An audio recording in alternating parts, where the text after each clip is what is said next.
Aleluya. Qué bueno estar en la casa del Señor. Amén. Bueno, ustedes recuerdan que acabo de llegar de Israel la semana anterior y les enseñé un saludo. ¿Sí se acuerdan del saludo? ¿Cuál es el saludo? ¿Cómo se saluda en Israel? ¿Cómo es? Shalom, que significa paz. ¿Recuerda?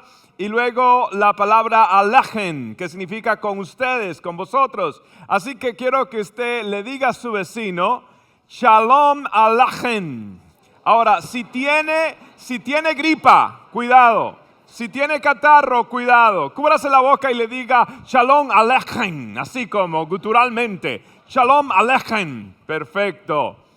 Bien, cuando compartí acerca de mi experiencia en Israel, pues la gente estaba impactada, pero de todas las cosas y experiencias que le compartí, era cuando hablaba acerca del desierto.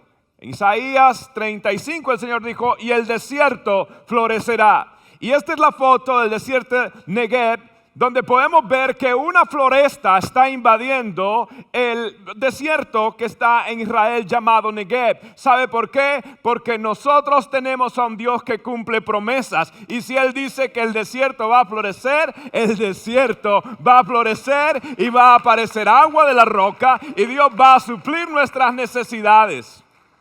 Ahora, ¿cómo es que un desierto florece? Bien, un desierto florece por promesa bíblica, pero también florece por principios bíblicos. Los judíos han recibido una promesa de parte de Dios de que el desierto iba a florecer, pero ellos también han sido diligentes y han creado el sistema de irrigación por gotas. Entonces ellos han sido diligentes. ¿Cómo es que un desierto puede florecer? Un desierto puede florecer una siembra a la vez. Una gota a la vez. Esto es importante, porque muchos de nosotros queremos recibir promesas de Dios y somos muy buenos, y aún en la cultura cristiana evangélica de ahora, somos muy buenos declarando promesas, declarando que Dios va a hacer esto y lo otro, pero muchas veces descuidamos los principios bíblicos que son necesarios para recibir las promesas de Dios. Así que creemos en las promesas de Dios, debemos declarar las promesas de Dios, pero más importante, debemos de vivir bajo los principios de Dios. Las promesas bíblicas demandan principios bíblicos. Las promesas bíblicas demandan un estilo de vida bíblico. Y hoy le quiero hablar a usted de un principio, de una ley espiritual que trae abundancia, cosecha y que trae una cosecha de bendiciones a nuestra vida. Le hago una pregunta. ¿Cuántos de ustedes quieren cosecha de bendiciones en su vida? Bien. Bueno, hoy le voy a hablar acerca de una ley, un principio bíblico que se llama la ley de la siembra y de la cosecha. Y quizás usted ha escuchado esto antes, pero le aseguro que va a escucharlo de una forma completamente diferente, porque es la forma bíblica que nosotros vamos a verlo hoy. Y hay 5 principios que operan esta ley. Y el primero es este, y son sencillos. Y es que nosotros siempre cosecharemos lo que sembramos. Nosotros siempre vamos a cosechar lo que sembramos. ¿Por qué digo esto? Y vamos a estar en Gálatas en el capítulo 6. Y en el versículo 7, el apóstol Pablo dice las siguientes palabras. No se dejen engañar. Nadie puede burlarse de la justicia de Dios. Siempre se cosecha lo que se siembra. Diga conmigo, siempre se cosecha lo que se siembra. Usted no puede, dice Pablo, esperar cambios si usted no ha cambiado. Uno puede esperar resultados diferentes si usted sigue igual. Pablo está diciendo, si bien es cierto hay verdades profundas espirituales, también hay verdades prácticas que se aplican al diario vivir. Y este es el principio, que nosotros no podemos esperar cosechar algo que no hemos sembrado, sino que vamos siempre a cosechar aquello de lo cual nosotros hemos sembrado. Y esta es la ley del mundo espiritual, esta es la ley del reino de Dios y es la ley de la vida también. Y eso se aplica en sus finanzas, en su salud, en sus relaciones. Por ejemplo, ¿sabía usted que la deuda promedio de las personas que están atrasadas en pagos de tarjetas de crédito, la deuda promedio de las tarjetas de crédito de personas que están atrasadas es $16,140. Sí, $16,140. Ahora, le hago una pregunta. ¿Cómo se formó este diluvio de deudas? ¿Sabe cómo se formó? Una gota a la vez, una compra a la vez. Y la gente dirá, pero ¿cómo puede alguien caer en $16,140? Eso no es del día a la noche. Y es verdad, hay cosas que toman tiempo. Por ejemplo, si yo le mostrara la siguiente foto, quizás usted no me va a creer. ¿Qué le pasó al pastor de alabanza? Dios mío, el culto estuvo tan bueno, pero déjeme decirle, ahí tuvo que haber milagros de Dios. Quítenme eso que ya me está estorbando, eso usted ve raro. Para que eso suceda, tiene que pasar mucho tiempo en el gimnasio. Yo sé que la boda le ha sentado bien, pero tampoco así que digamos. Eso ya requiere cirugía, milagros, intervenciones divinas de Dios. Nuestro pastor de alabanza, ¿qué le pasó? Eso no es del día a la noche. Cuando a veces vienen parejas y me dicen, pastor, estamos ya distanciados y queremos divorciarnos. Y yo le pregunto, ¿pero qué pasó? ¿Hubo un gran evento? ¿Hubo una gran tragedia en el hogar? ¿Por qué ustedes quieren separarse? Y muchos de ellos dicen, la verdad que no es que una gran tragedia o que hubo un gran evento, sino que no sé, nos hemos como descuidado, nos hemos como abandonados y hoy sentimos que la historia del príncipe del sapo que se convirtió en príncipe, hoy es al revés. No siento lo mismo. Pero ¿cómo pudo eso pasar de la noche al día, del día a la noche? No, esto tuvo un proceso tremendo, y es que los grandes escándalos comienzan con pequeños errores. Sí, las grandes caídas con pequeños descuidos. La Biblia dice, cazadnos las zorras pequeñas que echan a perder los viñedos. Entonces la primera ley es que nosotros siempre vamos a cosechar lo que sembramos. Ahora la segunda ley es muy importante, y es que toda gran cosecha depende de pequeñas semillas. Toda gran cosecha depende de pequeñas semillas. Si usted mira la semilla de una mazorca, son pequeñas. Y toda gran cosecha depende de pequeñas semillas. ¿Y por qué digo esto? Pablo dice en el versículo 7 y luego el 8. Léalo conmigo. No se dejen engañar. Los que viven solo para satisfacer los deseos, diga conmigo deseos, de su propia naturaleza pecaminosa, cosecharán de esa naturaleza. ¿Qué cosecharán? Destrucción. ¿Y qué más? Y muerte. Un momentito. Pablo me está diciendo de deseos, y de deseos me pasa destrucción. ¿No cree que es un poquito radical?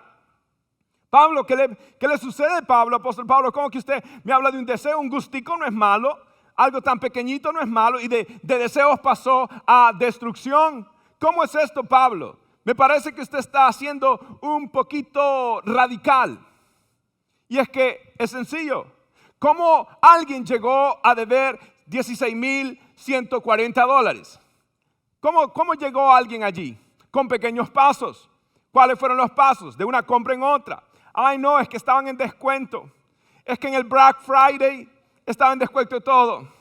Es que Marshalls, es que Ross, es que Macy's, es que el pulguero, vaya, lo que sea, estaban 2 por 1 y estaban esto y entonces no podía dejarlo de comprar y de café en café, de Dunkin' Donuts en Starbucks, cosas pequeñitas, y la gente fue endeudándose hasta $16,140 de deuda promedio de aquellos que están retrasados en sus pagos. Tremendo. Cuando hace poco escuchaba y miraba este programa llamado My 600 Pound Life, mi vida de 600 libras. ¿Por qué lo estaba viendo? No sé, no le puedo explicar, estaba con temor, que estaba llegando cerca o lo que sea, pero es un programa que se llama My 600 Pound Life, mi vida de 600 libras. Y estas son personas de que pesan 600 libras, están esclavizadas, viven en una prisión de su propio cuerpo. Y preguntaron, ¿cómo es que usted llegó a pesar 600 y pico de libras? ¿Y sabe cómo decían estas personas? De una hamburguesa en otra hamburguesa. Sí. ¿Cómo se llega a esta situación desclavizante? Bueno, de una empanada a otra empanada. Bueno, al final tenemos 20 empanadas para las misiones, pero las de nosotros están santificadas. Ya oramos, Señor, reprendo toda caloría y así que usted no va a engordar. Tranquilo. Perdóname, Señor. Pero de empanada en empanada, de hamburguesa en hamburguesa. ¿Cómo es que un matrimonio estable termina divorciándose? Termina en una crisis. Sencillo. Es que fue de crítica en crítica. Y cada crítica fue un ladrillo en la pared que terminó separándolos. Cada tarde que llegaba esa persona de su trabajo tarde y le decía a la esposa siempre, no es que voy a llegar tarde, es que voy a llegar tarde. Fue acumulando y que fue mermando los fundamentos del hogar. Por eso Pablo dice, no se dejen engañar. No se dejen engañar. ¿Sabe por qué? Porque nosotros somos buenos autoengañándonos, autojustificando los pequeños descuidos. Somos buenos para autoconvencernos. Le hago una pregunta. ¿Cuántos de ustedes se enamoraron cuando eran adolescentes?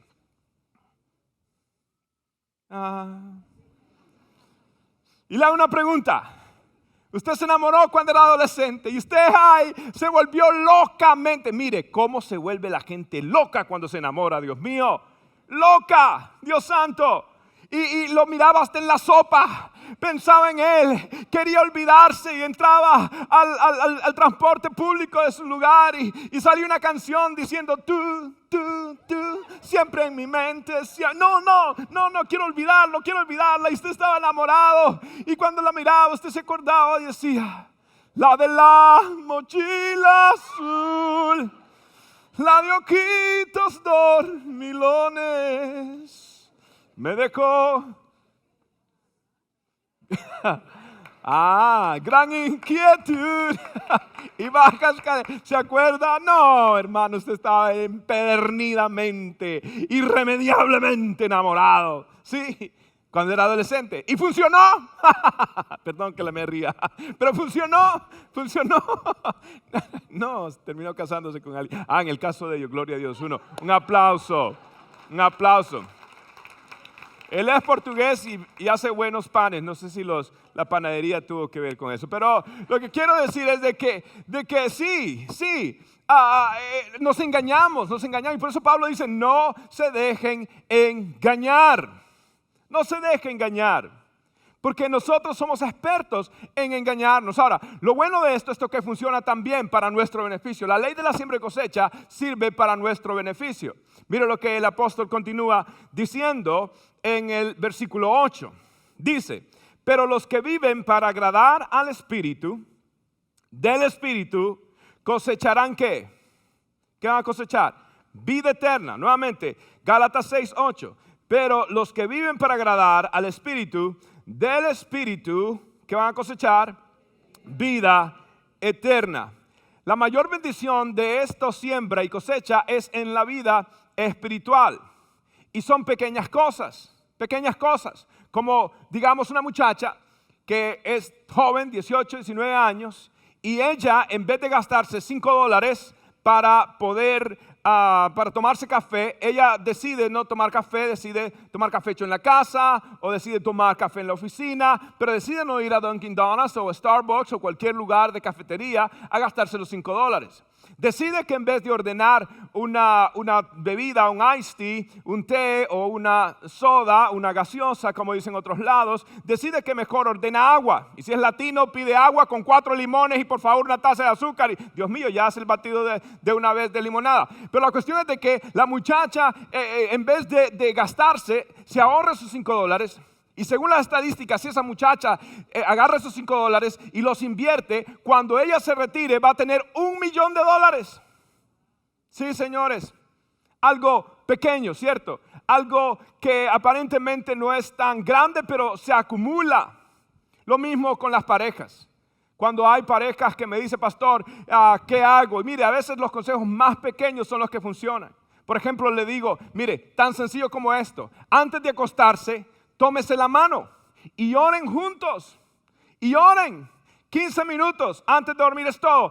Sí que yo sé que tienen diferencias grandes, yo sé que usted nunca va a poder conciliar a su esposo con la mamá suya, yo sé que de pronto va a ser difícil, yo sé que de pronto lo de las familias acá, las familias allá, de pronto va a haber varias tensiones que usted va a decir, pero ¿cómo resuelvo esto?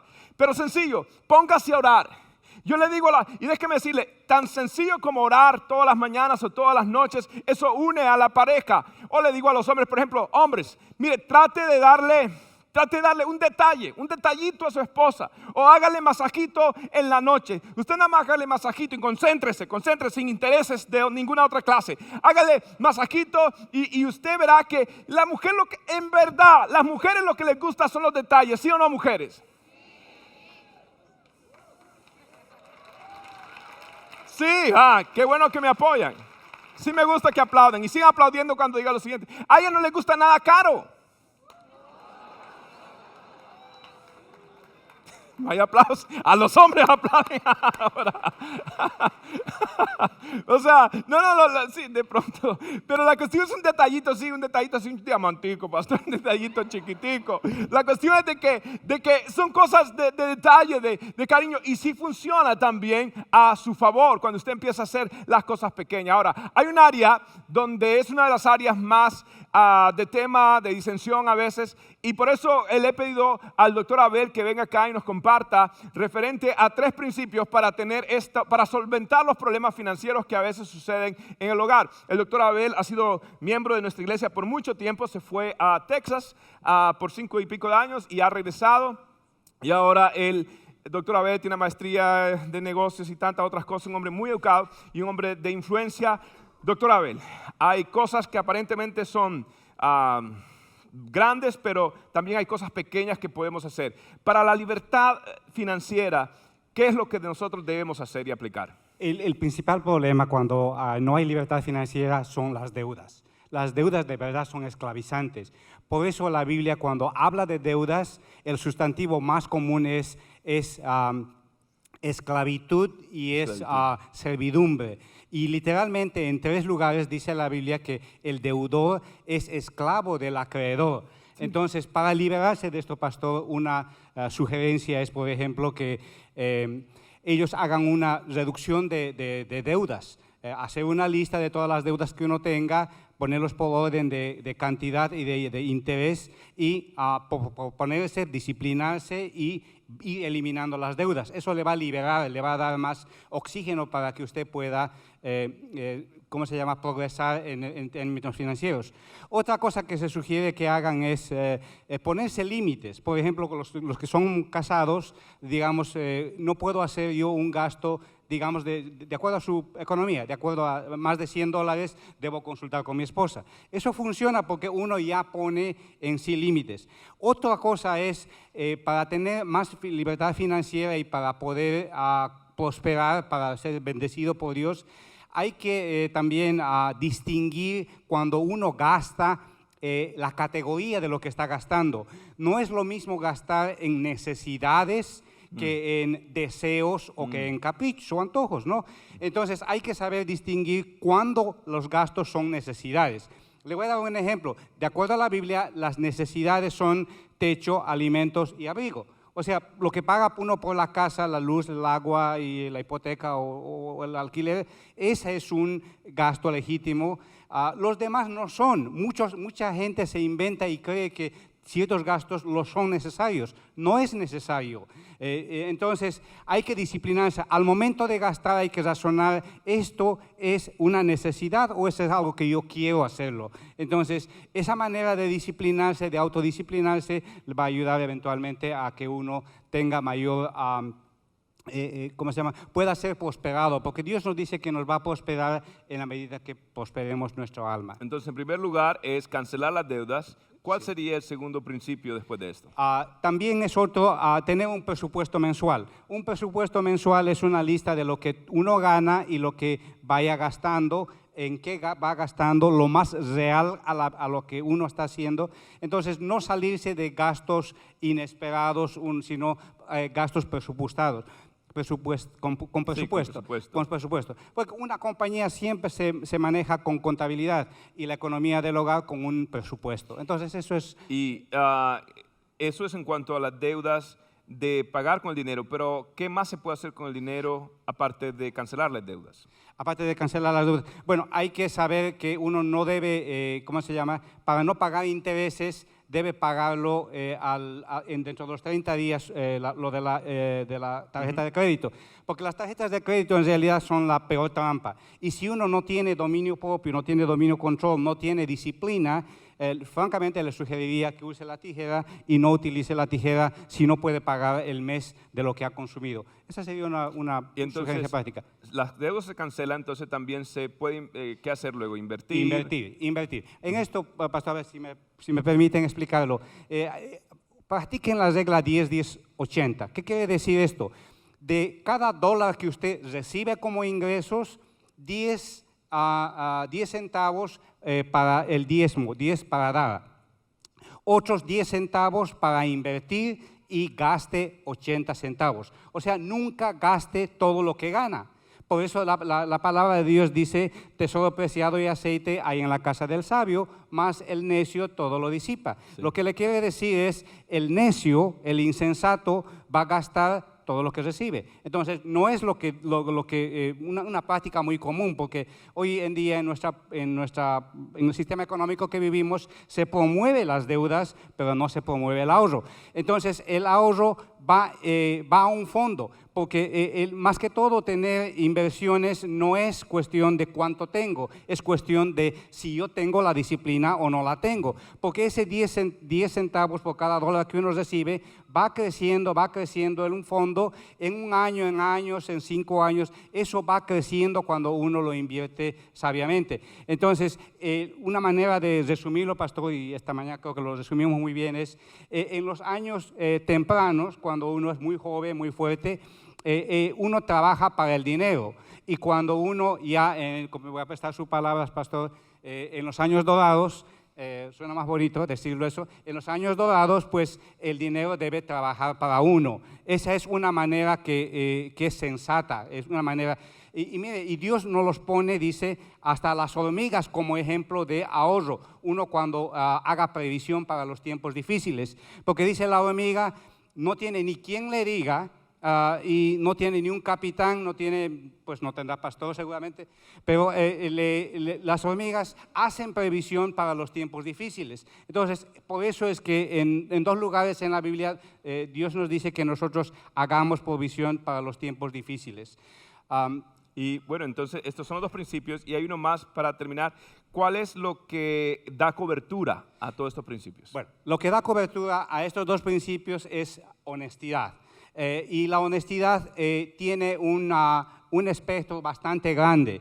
La honestidad cubre más de lo que la gente común a veces piensa. La honestidad es ser honestos con nosotros mismos para empezar, porque tenemos que nosotros tener coherencia de lo que creemos a lo que hacemos, de lo que pensamos a lo que hacemos, de lo que sentimos a lo que hacemos. Tiene que haber esa congruencia. No podemos estar diciendo cosas tan bonitas y a la hora de la verdad, cuando tenemos que pagar lo que debemos pagar, pues estamos un poquito molestos. No, tenemos que ser íntegros con nosotros mismos. También dice Dios que tenemos que ser fieles hasta en lo pequeño. Y dice, porque Dios nos va a confiar lo grande. Si eres fiel en lo pequeño, Dios te va a confiar en lo grande. Entonces hay que ser honestos con uno mismo, en lo poco, en lo grande. Y otra cosa importante, con lo propio y con lo ajeno. Uno debe ser también no solamente cuidador de su bolsillo, sino de lo que pertenece a la comunidad o al país. Uno no debe tratar mal, especialmente cosas del Estado, cosas de la comunidad, de la municipalidad. No, eso también uno debe cuidarlo como propio. Qué bonito, ¿cierto? Son principios sencillos. Un aplauso para el doctor Abel. Bueno, gracias. Gracias, de verdad. Dios lo bendiga. Amén. Bueno. Gracias, doctor Abel. Y esto es bueno porque es bueno saberlo y aplicarlo. Porque son cosas pequeñas, pero las cosas pequeñas hacen gran diferencia. Ahora, el tercer principio es esto. siempre cosecharás más de lo que siembras. Siempre la cosecha va a ser mayor que la siembra. Mire lo que Pablo continúa diciendo en el versículo 9 de Gálatas 6. Dice, a su debido tiempo cosecharemos ¿cuántos? ¿Cuántas? ¿Cuántas dice ahí? Numerosas bendiciones, si no nos damos por vencidos. Al final vamos a cosechar numerosas bendiciones. Mire, esta mazorca, en promedio las mazorcas tienen alrededor de 400 granos. Si usted ha trabajado en el campo, sabe que cuando uno siembra la mazorca, uno siembra, ¿cuántas semillas siembra uno para sembrar el maíz? ¿Cuántos? Son 3, ¿cierto? Eso, hombre de campo. Se siembran 3. Entonces, si hay 400, quiere decir que de esta mazorca van a salir 133 plantas. 133 plantas. Ahora, cada planta tiene 6 mazorcas. Si usted multiplica 133 por 6, le va a resultar en 798 mazorcas. 798 mazorcas. Entonces, casi 800. Le hago una pregunta. ¿Usted prefiere quedarse con una mazorca o usted prefiere sembrar esa mazorca y cosechar 800 mazorcas? ¿Cuántos quieren 800? ¡Wow! Pero aquí hay 800 mazorcas. Aquí hay 800 mazorcas. ¿Por qué? Porque lo que usted siembre siempre va a ser mayor la cosecha de lo que usted ha sembrado. Así que cuando usted siembre en Dios, hágalo. Es mejor tener $1 en ahorro que $1 en crédito. Es mejor tener un detalle con la esposa que estar peleando con ella. Es mejor cuidar su matrimonio que estar queriendo restaurar su matrimonio. ¿Sabe por qué? Es mejor resistir las tentaciones que tratar de restaurar una relación perdida. Así que usted siembre y va a tener cosecha. En penúltimo lugar, el principio es: tú no le puedes echar la culpa a nadie por tu cosecha. No le puedes decir a nadie que es culpable por la cosecha que has tenido. Gálatas 6:5, Pablo comienza dando todo este discurso, dando esta admonición. Dice, pues cada uno es responsable de su propia conducta. Cada uno es responsable de su propia conducta. Esto es bueno saberlo. ¿Por qué? Mire, en California hubo un caso interesante. Un hombre llamado Curtis Goki trató de demandar a la ciudad porque el camión de la basura golpeó su carro. El camión de la basura golpeó su carro. Entonces él demandó a la ciudad diciendo que la ciudad no entrenó bien a ese chofer. Ahora, el caso se hizo famoso porque el conductor el chofer de ese camión, ¿sabe quién era? Era él mismo. Sí. Curtis Goki. Y él demandó a la ciudad porque no lo entrenó propiamente y por eso golpeó su carro. Por unos cuantos millones. Qué inteligente, ¿sí o no? Y le dijo el juez, lo siento, usted no puede demandarse a sí mismo. ¿Por qué? Porque este señor, no es una locura. ¿No creen que lo que Curtis Goki hizo es una locura? Es una locura, ¿sí o no? Y no será una locura la persona que dice, mi matrimonio está mal. Oh, no sé qué le pasa, Dios mío, ¿por qué permite que mi matrimonio está mal si usted vive descuidando su hogar? Si usted vive descuidando su matrimonio. ¿No sería una locura alguien que dice, Dios, ¿por qué tú permites que yo esté en tanta deuda? Si usted fue el que cayó en esa misma deuda. ¿Sabe qué dice la Biblia en el libro de Proverbios, capítulo 19, verso 3? Dice, la gente arruina su vida por su propia necedad y después se enoja con el Señor. ¿Sí o no? La gente arruina su vida por su propia necedad y después ¿qué hacen? Se enojan con Dios. Miren, yo recuerdo que estaba no hace mucho en el gimnasio. ¿Por qué? Porque lo necesito. Entonces estaba en el gimnasio, estaba en una máquina elíptica. Las elípticas son de esas que como que tienen una cosita, así una ruedita, se sube y se baja. ¿Cuántos saben lo que es una elíptica? Algunos de ustedes ya han sudado ahí y uno está ahí. Entonces yo estaba allí y de pronto veo que alguien está pues a punto de entrar al gimnasio y luego veo que se regresa, va al carro y sale del carro con un vaso así de grande de un batido de Chick-fil-A que se llama Oreo Cookie Milkshake. Oreo Cookie Milkshake. ¿Cómo sé que era eso? Era porque en el absorbente tenía allí los desechos de la cookie molidita y Dios mío, y este hombre, entonces, y lo peor es que se pone a la par mía. a la par mía. Y yo estaba allí y el hombre,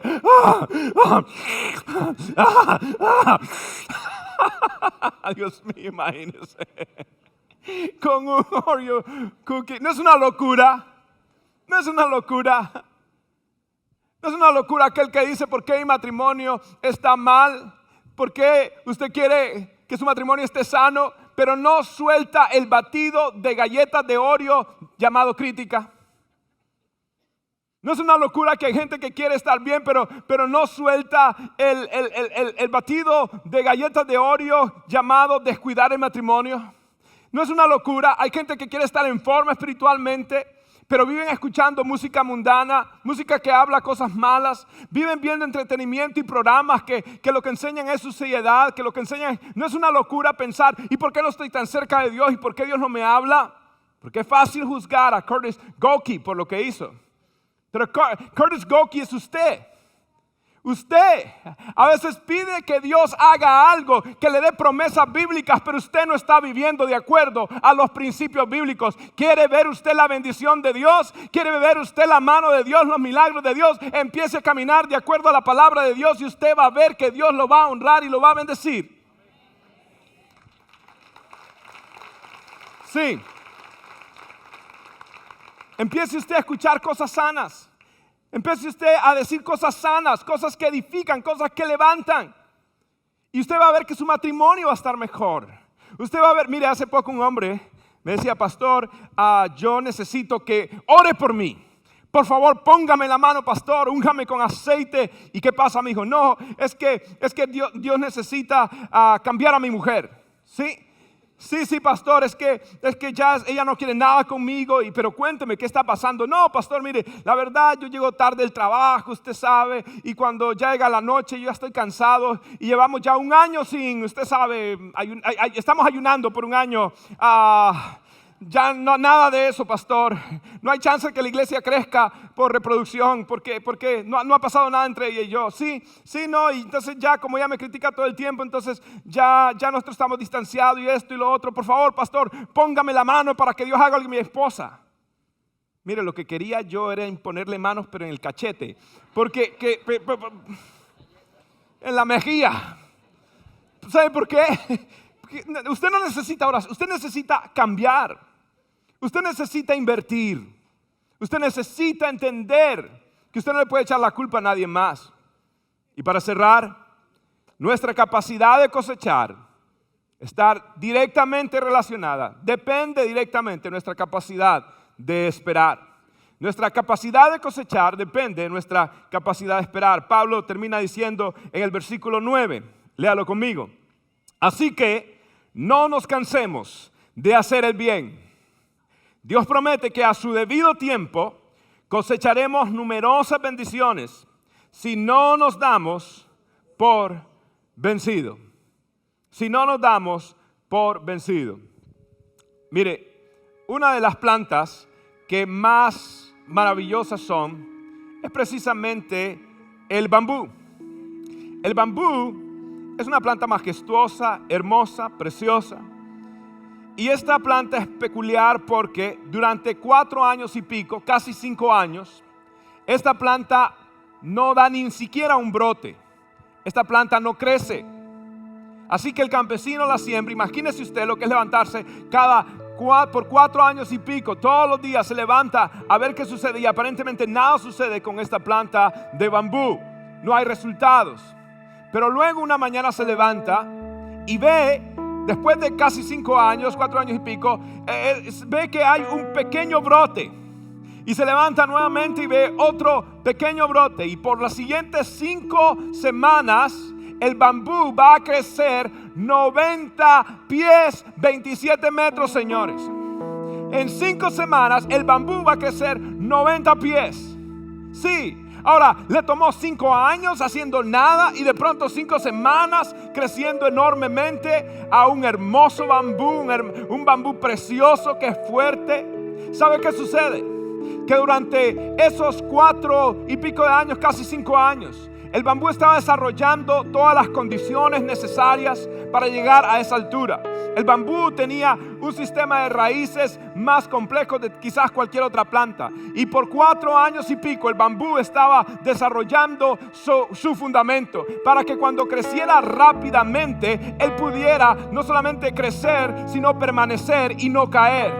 Y quizás usted esté diciendo: pastor, he estado esperando en Dios y parece que Dios se está tardando conmigo. He estado pidiéndole a Dios y Dios como que se toma el tiempo. No te desesperes, porque Dios está trabajando en tu fundamento. Y cuando Dios quiere edificar algo grande, Dios se toma tiempo. Y el tiempo ha pasado y el tiempo ha transcurrido y tu hijo no cambia y tu matrimonio aparentemente no mejora, pero tú sigues creyendo en el Señor. Tú sigues creyendo en el Señor, que Dios está tomando tiempo, porque te va a levantar. Te va a levantar como el bambú, te va a levantar más alto, te va a levantar. Y Dios está tomándose tiempo para glorificar su nombre de manera poderosa en tu vida. Déjeme decirle algo. Muchas personas están diciendo: Dios, quiero ver tus promesas sobre mi vida. Quiero ver tus promesas sobre mi hijo. Quiero ver tus promesas sobre mi salud. Yo quiero ver las promesas de Dios. Pero Dios está diciendo algo: prueba vivir bajo mis principios bíblicos. Y cuando tú vives bajo mis principios bíblicos, te voy a garantizar que yo soy un Dios que cumplo las promesas. Quiero que sepas, tú sirves a un Dios que cumple promesas. La Biblia dice que ninguna palabra que ha salido de la boca del Señor caerá a tierra. La Biblia dice que la obra que Él ha comenzado a hacer, Él también la va a perfeccionar. La Biblia dice que el cielo y la tierra pasarán, pero la palabra del Señor nuestro permanece para siempre. La Biblia dice que tú sirves a un Dios fiel y verdadero, y aunque tarde vendrá, y aunque tarde va a venir, y aunque se tome tiempo, la promesa va a venir, la bendición va a descender y tú verás la gloria del Señor en tu vida, porque sirves a un Dios que cumple promesas, sirves a un Dios fiel, sirves a un Dios verdadero. Y no importa el tiempo, no importa lo que pase, Dios cumplirá su promesa en mí. Dios va a cumplirla. Puesto de pie en esta noche. Muchos queremos ver las promesas de Dios. Y Dios dice: yo quiero que tú vivas bajo principios. Y lo más importante en esta vida, lo más importante no es cuántas cosechas usted puede tener en la vida. Lo más importante es cuánto usted puede tener una relación personal con Jesús. Si en esta noche alguien te invitó, si en esta noche tú dices: pastor, yo necesito a Jesús, yo necesito que Él entre en mi corazón, yo quiero pedirle perdón a Dios. Ahí donde estás, ora conmigo estas palabras, dilas con fe, dilas con convicción, dilas de corazón. Di: Señor Jesús, yo te necesito. Entiendo que no puedo vivir más sin ti. Perdona mis pecados, límpiame, lávame, cámbiame, transfórmame. Te necesito, Señor. Hoy reconozco a Jesús como el Señor de mi vida. Creo que murió en la cruz, que resucitó por mí, que pronto viene. Jesús, escribe mi nombre en el libro de tu familia, en el libro de la vida. Gracias por perdonarme, por amarme, por darme una segunda oportunidad. Y desde ahora en adelante viviré para ti, solo para ti. En el nombre del Padre, del Hijo y del Espíritu Santo. Amén.